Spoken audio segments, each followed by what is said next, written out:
What's one car that should have never been created?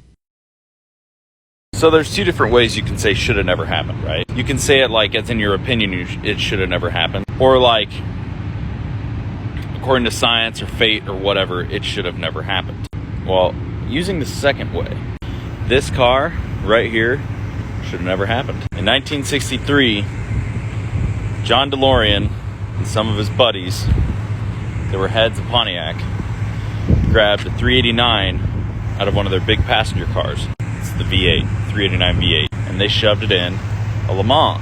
Even though they had strict and explicit instructions from the GM corporate headquarters to not put big V8s in their cars anymore.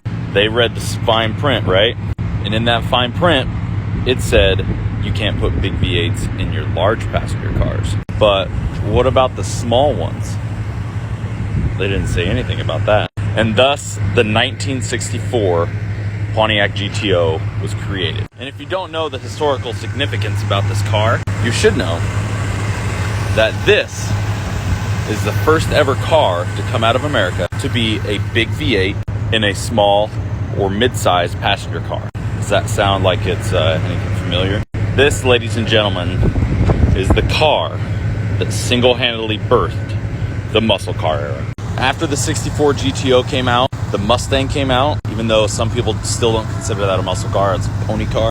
65 Mustang came out, and then Chevy came back and came out with the Camaro, and then Dodge came out with the Challenger and the Charger shortly after. But this car right here, this 1964 Pontiac GTO, was the one that started it all. This is actually my personal car.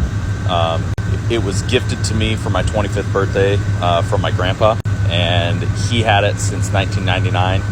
And to my knowledge, he bought it as is. But it is a, as I said, 1964 Pontiac GTO. It has a 389 cubic inch Pontiac V8. And this one is a 4-speed.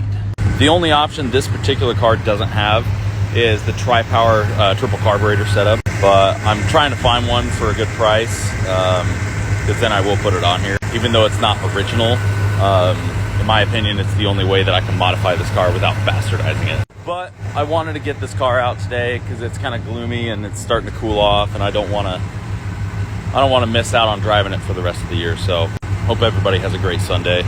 Enjoy your weekend. God bless.